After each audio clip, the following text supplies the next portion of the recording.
This wasn't just a royal decision, this was a calculated move that quietly shook the entire foundation of the monarchy, and almost no one realized what was really happening. It is mindful of a legacy of service and devotion to this country set by my beloved mother, the late Queen, that I deliver this, the first King's speech in over 70 years. A 10-year-old girl standing silently in the background of royal ceremonies, smiling politely, waving like she's been trained her whole life, and yet behind that composed little face, a storm of strategy has been building for years. Because what King Charles III is planning for Princess Charlotte is not just about a title, it's about rewriting power, legacy, and who truly matters inside the royal bloodline. And here's where it gets unsettling, because this isn't some random honor handed out for tradition. No, this is one of the rarest titles in royal history. A title that has touched only a handful of women in over 5 centuries. Think about that. Generations passed. Empires rose and fell. Wars reshaped the world. And only a few women were ever chosen. One of them, Queen Elizabeth II herself. So why Charlotte? Why now? That's the question no one is asking loudly enough, because on the surface, it sounds harmless, sweet even. A grandfather honoring his granddaughter. But look closer and suddenly the pieces don't sit right. The timing, the hesitation, the quiet reshuffling behind palace walls. This wasn't sudden, this was engineered. For years, King Charles III has been playing a long, quiet game. One where every title, every position, every symbolic move is placed like a chess piece. And Charlotte, she's not just a child in that game. She's becoming one of the most important pieces on the board.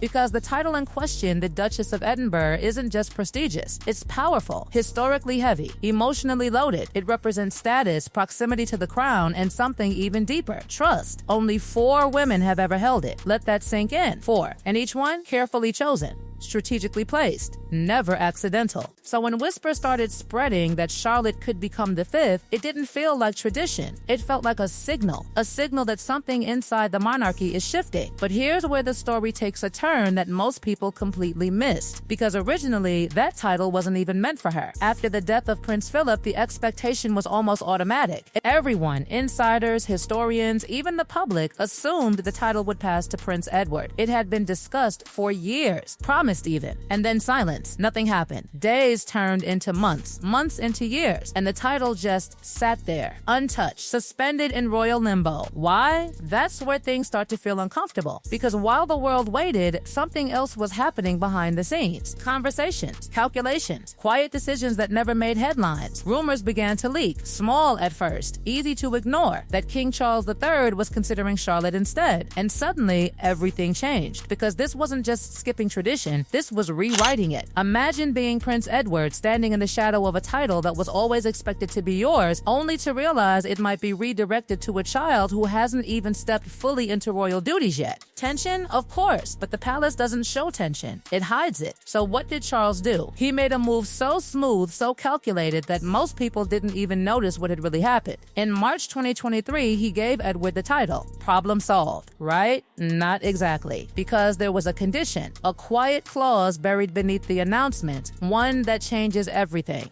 The title would only last for Edward's lifetime. After that, it goes back to the crown. And suddenly, the truth becomes impossible to ignore. The title was never really his. It was being held, reserved, saved for Charlotte. And just like that, the narrative flips. This isn't about honoring the past. This is about controlling the future. Because by doing this, King Charles III achieved 3 things at once. He kept peace within the family. He honored expectations on the surface. And he quietly secured one of the most powerful titles for a future generation, his granddaughter. That's not coincidence. That's strategy. But it gets even deeper, because this title isn't just political. It's personal. To understand why this matters so much, you have to go back to a moment frozen in history, November 20th, 1947. A young woman, not yet a queen, standing at the beginning of her life. Queen Elizabeth II, before the crown, before the weight of the world, was simply a wife. The Duchess of Edinburgh. That title captured a version of her that the world rarely saw. Human, private, untouched by destiny. And now, that same title is being lined up for Charlotte, not announced loudly, not confirmed officially, but quietly positioned, like a memory waiting to be reborn. Do you see it? This isn't isn't just about giving Charlotte status. This is about linking her directly to Elizabeth's legacy, a symbolic inheritance that goes far beyond protocol. Because Charlotte doesn't just share a bloodline, she carries the name, the echoes, the expectations. Princess Diana, Queen Elizabeth II, generations of women who shaped the monarchy, now converging into one child who hasn't even reached her teenage years. And yet, she's already being prepared, not publicly,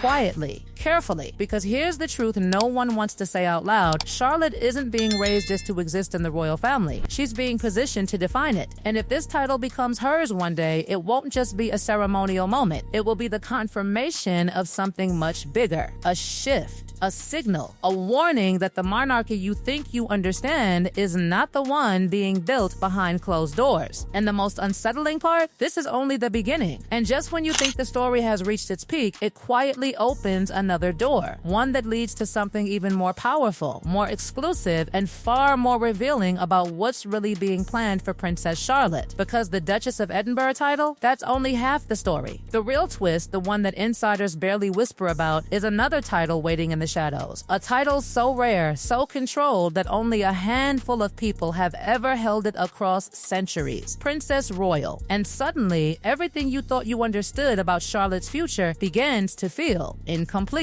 Because this title isn't given lightly. It isn't automatic. It doesn't follow simple rules. It's chosen, hand-picked, almost personal. It began back in 1642 when King Charles I created it for his daughter. A symbolic gesture, yes, but also a statement of importance. A way of saying, this daughter matters. This daughter represents something bigger. And since then, only 8 women. 8 across generations of kings, queens, wars, scandals, and revolutions. That's how controlled this title is. Right now, it belongs to Princess Anne, a woman known inside royal circles as relentless, disciplined, and almost intimidating in her dedication. The kind of royal who doesn't chase attention but commands respect without asking for it. And here's where things start to feel almost cinematic, because Charlotte is already being shaped in Anne's shadow, not publicly, not announced, but quietly, through mentorship, observation, subtle correction, the kind of training that doesn't come with headlines but changes everything. Sources whisper about lessons that go beyond etiquette, conversations about how to enter a room, and more importantly, how to leave one, how to speak just enough but never too much, how to hold power without ever appearing to reach for it. This isn't childhood. This is preparation. Because one day, if everything unfolds the way it's being planned, Charlotte could step into that role. But here's the catch. It won't happen automatically. It depends on Prince William becoming king and then making a choice. Do you see the pattern forming? Everything about Charlotte's future depends on decisions being quietly lined up years, decades in advance. Nothing is left to chance. Nothing is accidental. And yet, the world still sees her as just a child waving from balconies. But here's the part that changes everything. Charlotte almost didn't have this future at all. Let that sink in. Because before she was even born, the system she was entering into had rules that would have quietly pushed her aside. Rules that favored boys. Rules that would have allowed her younger brother to outrank her simply because of gender. Imagine that reality for a moment. Same blood, same birthright, same position, different outcome, just because she was a girl. But something shifted, something rare. The system was rewritten. The Succession to the Crown Act 2013 changed everything. Suddenly, gender no longer determined position. Charlotte stayed ahead. Her place secured. Her future protected. And now, years later, that single legal shift is echoing through every decision being made around her. Because giving her a duchess title, something traditionally reserved for men, isn't just symbolic. It's disruptive. It breaks patterns that stood for centuries. It sends a message that the monarchy, this ancient, unmovable institution, is slowly, quietly evolving. But evolution doesn't happen without resistance. And this is where things get even more complicated. Because while Charlotte is being elevated, the monarchy itself is being reduced.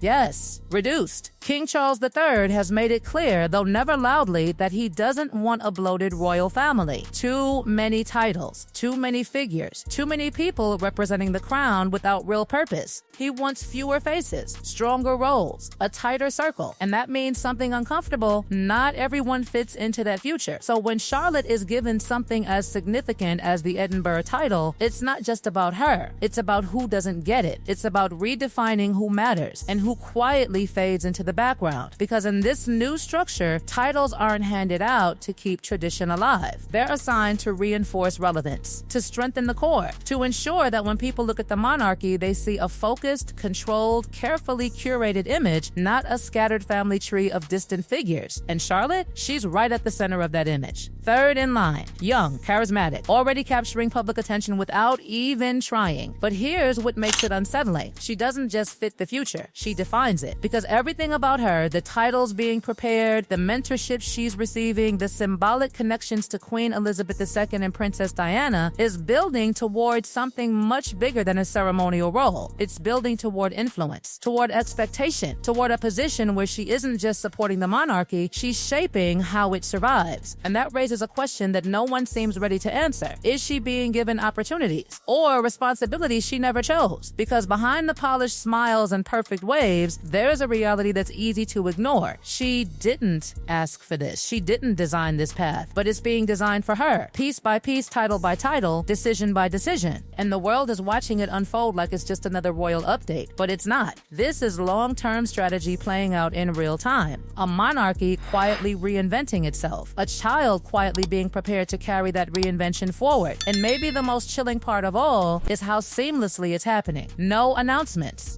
no dramatic declarations, just moves. Quiet, precise moves, the kind you only notice when you step back and realize the entire board has already changed. Because by the time Charlotte officially becomes Duchess of Edinburgh, by the time she potentially steps into the role of Princess Royal, it won't feel like a sudden rise. It will feel inevitable, like it was always meant to happen, even though behind the scenes, it was planned all along.